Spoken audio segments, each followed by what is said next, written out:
है मित्रों, अधिकतर जनमानस से ही जानते हैं कि महाशिवरात्रि भगवान शिव और माता पार्वती के विवाह के उपलक्ष्य में बनाया जाता है। लेकिन कुछ विद्वानों का मानना है कि शिवरात्रि के दिन ही भगवान शिव ने गांडू नाम का विष पिया था। आज सागर मंथन के समय समुद्र से निकला था। परंतु शिव पुराण में एक शिकारी से जुड़ी कथा का वर्णन किया गया है। आज की इस वीडियो में हम आपको शिव पुराण में वर्णित महाशिवरात्रि की कथा बताने जा रहे हैं। नमस्कार को डिवाइस पर आपका एक बार फिर से स्वागत है। मैं शिव पुराण की कोटिरुद्र संहिता में वर्णित कथा के अनुसार पौराणिक काल में किसी वन में एक भील रहता था जिसका नाम गुरु तथा उसका परिवार बड़ा था। मैं बलवान और क्रूर स्वभाव का होने के साथ ही क्रूरतापूर्ण कर्मी किया करता था। मैं प्रतिदिन वन में जाकर हिरण और अन्य जानवरों को मारता और वहीं रहकर नाना प्रकार की चोरियां करता था। उसने बचपन से ही कभी कोई भेदभाव नहीं किया था। इस प्रकार में रहते हुए भी बहुत समय बीत गया था। एक दिन बड़ी सुंदर एवं शुभ रात्रि आत्मा घने जंगल में निवास करने वाला था, इसलिए उस व्रत के बारे में नहीं जानता था। उसी दिन भी के माता पिता और पत्नी भूख से व्याकुल होकर उससे खाने की मांग करने लगे। उनके बार बार मना करने पर वह तुरंत लेकर और के लिए नियुक्त घूमने लगा। दो तो उसे उस दिन कुछ भी नहीं मिला और सूर्य अस्त हो गया। इससे उसको बड़ा दुख हुआ और मैं सोचने लगा कि अब मैं क्या करूं, कहां जाऊं, आज तो कुछ नहीं मिला। घर में जो बच्चे हैं उनका तथा माता पिता का क्या होगा, जो मेरी पत्नी है उसकी भी क्या दशा होगी। अतः मुझे कुछ लेकर ही घर जाना चाहिए। ऐसा सोचकर व्याध यानी शिकारी एक जलाशय के समीप पहुंचा और वहां पानी में उतरने का दबाव था। वहां जाकर खड़ा हो गया और मन ही मन है फिस्टा और भक्ति एक विचार करने लगा कि यह कोई ना कोई चीज पानी के लिए अवश्य आएगा। उसी को मारकर उसे साथ लेकर प्रसन्नता पूर्वक घर को चाहूंगा।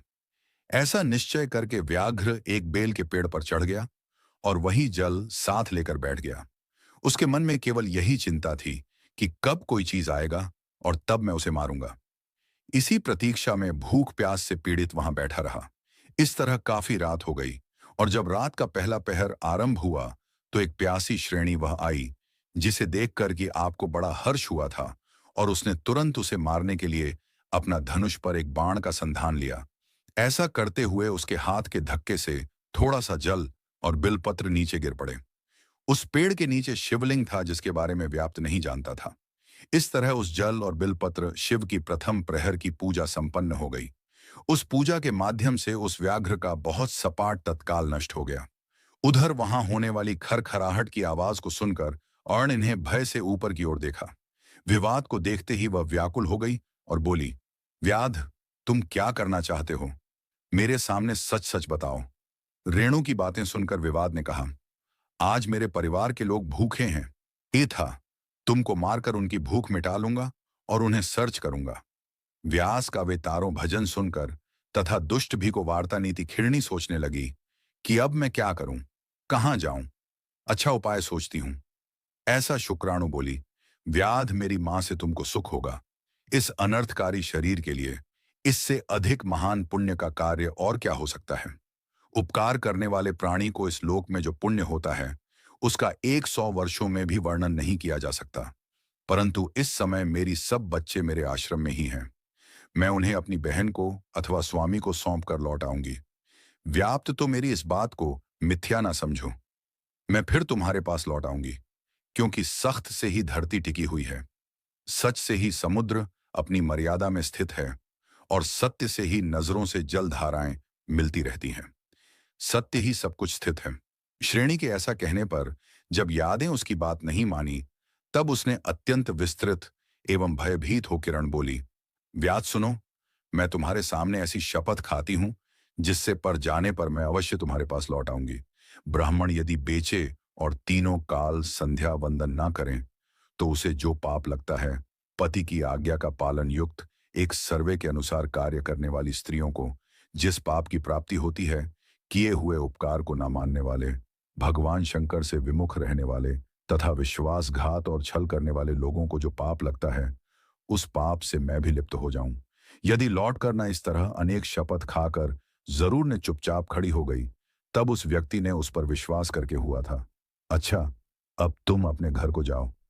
जब बहन बड़े हर्ष के साथ पानी पीकर अपने आश्रम मंडल में कई इतने में ही रात का पहला पहर व्यक्त किए जाते जाते ही बीत गया। तब उसे अपनी की बहन दूसरी हनी पहली स्मरण किया था। उसी की राह देखती हुई चाय पीने के लिए वहां आ गई। उसे देखकर बिजनेस मेम्बरान को तरह से खींचा। ऐसा करते समय पहले की बात थी, भगवान शिव के ऊपर जल और बिल्वपत्र गिरी। उसके द्वारा महात्मा शंभू की दूसरे प्रहर की पूजा संपन्न हो गई। यद्यपि वह प्रसंगवश हुई थी, तो भी व्यक्ति के लिए सुखदायी गई। रेड्डी ने उसे वार्ड की स्थिति पूछा। परिचय, यह क्या करते हो? यादें पूर्व उत्तर दिया। मैं अपने भूखे कुत्तों को शूट करने के लिए तुझे मारूंगा। का यह सुनकर पहली बोली, मेरा देह धारण सफल हो गया, क्योंकि जिसका अतः मैं एक बार जाकर उन्हें अपने स्वामी को सौंप दूं, फिर तुम्हारे पास लौट आऊंगी। आरण की बात सुनकर व्रत बोले, मुझे तुम्हारी बात और विश्वास नहीं है। मैं तुम्हें मारूंगा, इसमें संशय नहीं है। व्यर्थ की बातें सुनकर है नहीं। भगवान विष्णु की शपथ क्रांति हुई। बोली, व्यूज, जो कुछ मैं कहती हूं उसे सुनो। यही मैं लौट कर ना हूं तो अपना सारा पुण्य आ जाओ, क्योंकि जो वचन देकर उसे पलट जाता है वह अपने फ्रेंड्स को हार जाता है। जो पुरुष अपनी विवाहिता स्त्री को त्याग कर दूसरे के पास जाता है, वैदिक धर्म का उल्लंघन करके कपोल कल्पित धर्म पर चलता है। भगवान विष्णु का भक्त होकर शिव की निंदा करता है। माता पिता के निधन तिथि को श्राद्ध आदि न करके और नमिता देता है तथा मन में संताप का अनुभव करके अपने दिए हुए वचन को पूरा करता है। ऐसे लोगों को जो पाप लगता है वही मुझे भी लगे। यदि मैं लौट कर ना हो, रेणु के ऐसा कहने पर व्यास ने कहा, जाओ। उसके बाद घृणित जल पीकर हर्षपूर्वक अपने आश्रम को गई। इतने में ही रात का दूसरा प्रहर भी व्यक्ति के जाते जाते बीत गया। इसी समय तीसरा प्रारंभ हो जाने पर श्रेणी के लौटने में बहुत विलंब हुआ, जहां पर याद उसकी खोज करने लगा। इतने में ही उसने जेल के मार्ग में एक हिरण को देखा। वह बड़ा हष्ट-पुष्ट था।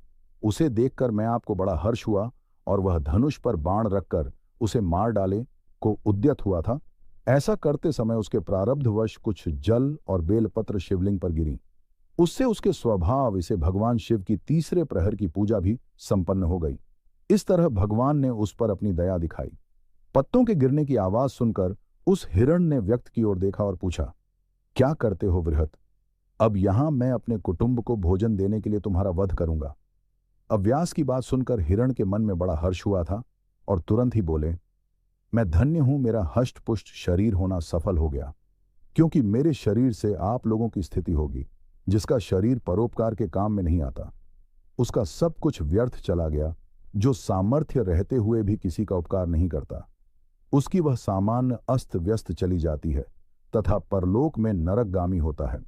परंतु एक बार मुझे जाने दो, मैं अपने बालों को उनकी माता के हाथ में सौंपकर और उन सबको धीरज बनाकर यह लौट आऊंगा। उसके ऐसा करने पर बेहद मन ही मन थोड़ा विस्मित हुआ था। उसका हृदय को शुद्ध हो गया था और उसके सारे पाप नष्ट हो चुके थे। उसने ही दिल से कहा, जो यहां आए वे सब तुम्हारी तरह बातें बनाकर चले गए, परंतु अभी तक यह नहीं लौटे। हिरण, तुम भी इस समय संकट में हो, इसलिए झूठ बोलकर चले जाओ। फिर आज मेरा जीवन निर्वाह कैसे होगा? व्यर्थ की बातें सुनकर हिरण बोले, व्रत, मैं जो कुछ कहता हूं से सुनो, मुझे असत्य नहीं है सारा। जब व्यक्ति से ही टिका हुआ है, जिसकी वाणी छुट्टी होती है, उसका पुण्य उसी क्षण नष्ट हो जाता है। तथापि व्याध, तुम मेरी सच्ची प्रतिज्ञा सुनो। संध्या काल में मैथुन तथा शिवरात्रि के दिन पूजन करने से जो पाप लगता है, झूठी गवाही देने, धरोहर को हड़प लेने तथा संध्या न करने से द्विज को जो पाप होता है, वहीं आप मुझे भी लगे। ये मैं लौट कर रहा हूं, जिसके मुख से कभी शिव का नाम नहीं निकलता, जो सामने आते रहते हुए भी दूसरों को उपहार नहीं करता, पर्व के दिन श्रीफल तोड़ता, अभक्ष्य भक्षण करता तथा शिव की पूजा किए बिना और भस्म लगाए बिना भोजन कर लेता है। इन सब का पाठक मुझे लगे। यदि मैं लौट कर ना उसकी बात सुनकर, व्यास ने कहा, जाओ शीघ्र लौटना। यह के ऐसा कहने पर हिरण पानी पीकर चला गया। वे सब अपने आश्रम पर मिले। तीनों ही प्रतिज्ञाबद्ध हो चुके थे। आपस में एक दूसरे के वृत्तांत को बड़ी बात यह सुनकर सत्य के पास से बने हुए उन सब यही निश्चय किया कि वह अवश्य जाना कि इस विषय के बाद वहां बालों को आश्वासन देकर भी सबके सब जानने के लिए उत्सुक हो गए। उस समय ज्योतिषियों ने अपने स्वामी से कहा, स्वामी, आपके बिना कैसे रहेंगे? प्रभु, मैंने वहां पहले जाकर प्रतिज्ञा की कि मुझे जाना चाहिए। दोनों ही उसकी बात सुनकर, छोटी बहन मैं तुम्हारी से इसीलिए आज मैं आपके पास यह सुनकर मैं वहां जाता हूं तुम। दोनों बच्चों की माता की बात सुनकर दोनों को तब उन्होंने अपने बच्चों को सांत्वना देकर उन्हें पड़ोसियों के हाथ में सौंप दिया और सब्सक्राइब किया, जहां शिरोमणि उनकी प्रतीक्षा में बैठा था। उन्हें उनकी सब बच्चे पीछे पीछे चले। उन्होंने निश्चय कर लिया था कि माता पिता की जो गति होगी वही हमारी भी हो। उन सबको एक साथ हुआ था। इस व्रत को बड़ा हर्ष हुआ था। उसने धनुष पर बाण रखा। उस समय पूरा जल और बिल्वपत्र शिव के ऊपर करें। इससे शिव के चौथे पहर की शिव पूजा भी संपन्न हो गई। उस समय विवाद का सारा पाप तत्काल भस्म हो गया। इतने में ही दोनों श्रेणियों और हिरण बोल उठे, व्रत शिरोमणि, शीघ्र कृपा करके हमारे शरीर को सार्थक करो। उनकी यह बात सुनकर विवाद को बड़ा विस्मय हुआ था। शिव पूजा के प्रभाव से उसको दुर्लभ ज्ञान प्राप्त हो गया। उसे सोचा, यह हिरण या हीन पशु होने पर भी धन है, ज्ञान होकर भी अपने शरीर से परोपकार करना चाहते हैं। लेकिन धिक्कार है मेरे जीवन को कि मैं अनेक प्रकार के कुकृत्यों से अपने परिवार का पालन करता रहा। अब उसने परबाण रोगों के लिए तथा आम लोगों से कहा कि वे सब धन हैं, तथा उन्हें वापस जाने दिया कि उसके ऐसा करने पर भगवान शंकर ने प्रसन्न होकर तत्काल उसे अपने दिव्य स्वरूप का दर्शन करवाया तथा उसे सुख समृद्धि का वरदान देकर वह गुरनाम प्रदान किया। मित्रों, यही वह बहुत था जिसके साथ भगवान श्री राम ने मित्रता थी। मित्रों, महाशिवरात्रि की कथा यही समाप्त होती है। अगर आपको पसंद आई हो तो इसे लाइक करें और शेयर करें। साथ ही पौराणिक कथाओं के बारे में जानने के लिए